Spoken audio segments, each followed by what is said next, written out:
Hey guys, RCT3 Crashes 100 here, and we are back with another post-unboxing or a retrospective one, or however you'd like to call it. This one is very much similar to the last video because it is predominantly slabs. As with the last video, we also had a roll of dimes that I've already dealt with. This was a full roll of Roosevelts. I did order a mixed roll, but again, as I mentioned in the last video, you could get a mix of one or the other, and I got a complete roll of Roosevelts, which is quite neat. So, yeah, there you go. Nothing really that special about this one. It's all just a mix of 1947 to 1964, so pretty good. Silver is silver, and obviously it's another roll to add to my collection. But yes, the main subject of today's video is slabs. We have a small handful from eBay and a majority from APMEX, and we're going to be going through mostly similar things to the last video, but we do have a few interesting things to show. I might as well start with the eBay slabs first. So we're going to start with a Pcgs MS66 Canadian half dollar. This is one I got from user Mark Florida on eBay, who has been the person I've purchased a lot of my eBay slabs from. Nothing really too special about this, I just quite like Canadian coinage. As you can see here, the reverse has the Canadian coat of arms. And then we have Blunt's portrait of Queen Elizabeth II on the obverse. Quite nice. I would like to collect a few more of these, maybe a few Canadian mint sets. In one of my earlier videos, I of course showed off my numismatic Canadian quarter set, which I might even send off to be graded, because it contains Canadian quarters in every condition: specimen, uncirculated, proof, and matte proof, which is quite cool. You know, that's more or less where I can go with that one. Not going to ramble too much. We're going to continue with another purchase that came as part of the same one from the same seller. This is one that I saw that wasn't really moving.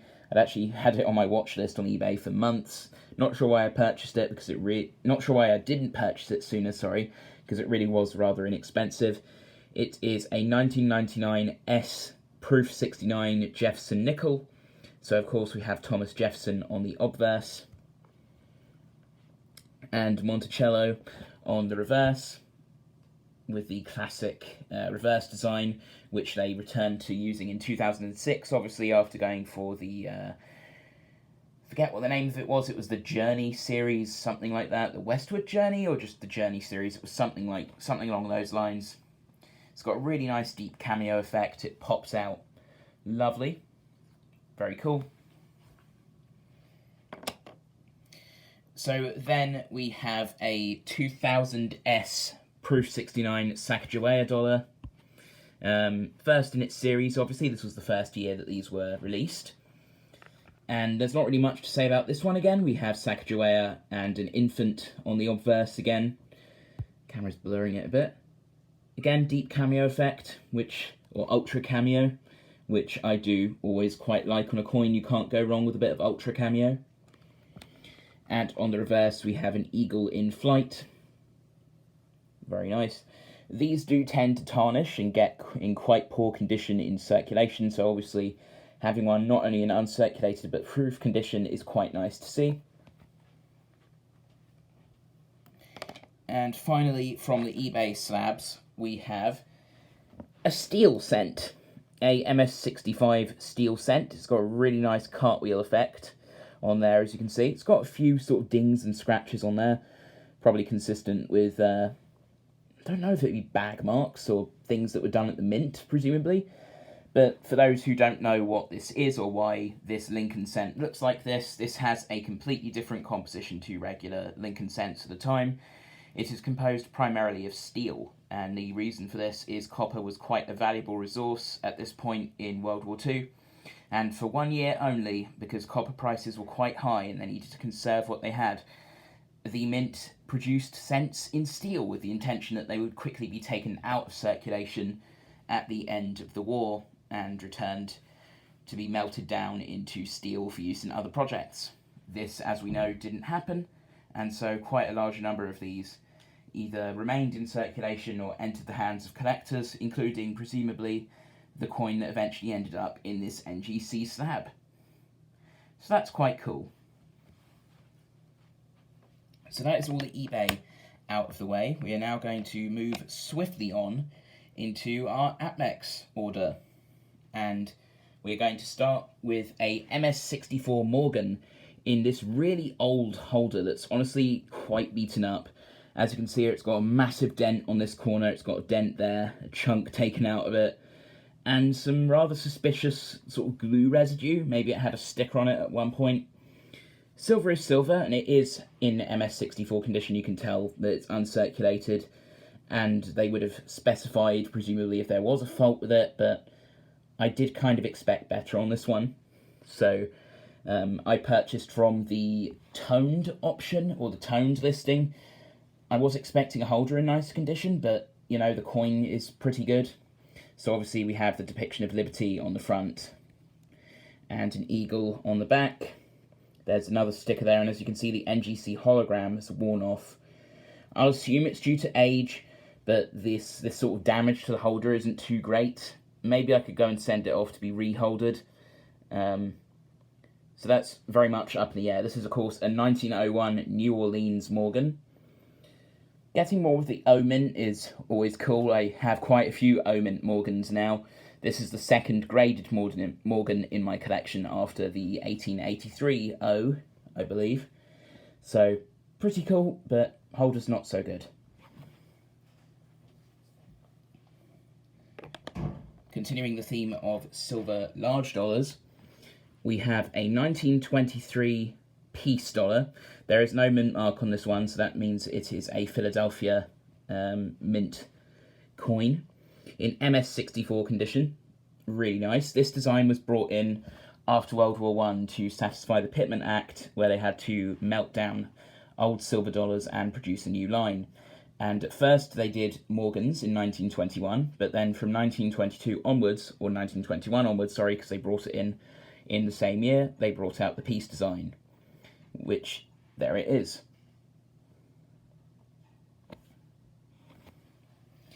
And of course, on the reverse, actually has quite a really nice depiction of an eagle. Quite famously, this caused quite a stir with the original design before this one came in, because they intended to have a broken sword on it to represent peace, but people believed that this would represent the USA giving in to defeat. And this was scrapped and replaced with the design we have here, where we have an eagle perched atop a rock with peace written on it. There we go.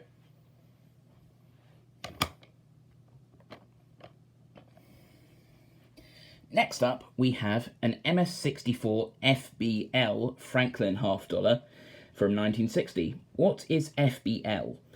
FBL is a term for a very specific variety where basically the full term for FBL is full bell lines. And the reason for this is if we turn it over to the reverse here with the Liberty bell on it, you can see that it's a particularly well struck example. And if I angle it just right, you can see all the little indentations and lines on the bell are in very good condition and very visible. This isn't the case for all mint state Franklin half dollars. As I am pretty sure you would see from a video ages ago in the collection, I have a proof Franklin, and it isn't graded as FBL because these lines simply aren't present. So there you can see if I can hold it just a bit like that, maybe bring it in a little bit, assuming my camera quality doesn't die. There you go, that's about as good as I can get it in there. So there are all the details of the bell lines, the full bell lines, as you might say. So let's zoom out slowly. There we go. And to finish, we have two American Silver Eagles, just like in the last video. But these are ones that I'm obviously keeping for my own collection. 2021 was a big year for the Eagle because it saw the last release of the original reverse design, hereafter referred to as Type 1, and the introduction of a new reverse design, hereafter referred to as Type 2, which may go away in the coming years as it becomes the only reverse design to be produced. So we're going to start with another Pcgs slab. This is a Pcgs, let's focus it again. There we go, thank you camera. We have a Pcgs MS70 Silver Eagle Type 1 emergency issue. So this is very much like another emergency issue Pcgs Morgan I have, where due to the pandemic, production at San Francisco and Philadelphia was ramped up to meet demand. This is a first strike, and according to Pcgs, this means, as you can see here, delivered within the first 30 days of initial release. So this went into their grading system very soon after it was made. Here is, of course, the Type 1 reverse design, which I've shown many times on this channel, but I might as well show it here just for comparison. I'm going to move this to one side here for a second. And here, of course, camera's getting a bit weird, is a 2021 Eagle Silver Dollar Type 2 from NGC, which is also MS70. Quite like how they've used the sun design from the Walking Liberty obverse on the actual label. So we're going to flip this over here. Here is the new reverse design. We have an eagle coming into land, or swooping. Actually, it is coming into land, because you can see... Well, no, it's carrying an olive branch in its talons, which is quite a cool touch. I really like this design. I think it's very dynamic. It, honestly, is a really good replacement for the great seal design seen on the original one. And that is literally the last two coins in this video, but there we go. Again, we have United States of America, $1 e pluribus unum, 1 ounce of fine silver. Pretty much the same stuff as on the original one, but just with a very nice new design. So we're going to put these two in frame here to end the video. I hope you enjoyed this one, because again, this is the second of the larger purchases that I can now make as I am earning money on a regular basis. So, with that being said, that's more or less where we can end the video. I'm RCT3 Crashes 100, and I'll see you next time. Hope you enjoyed this one. Over and out.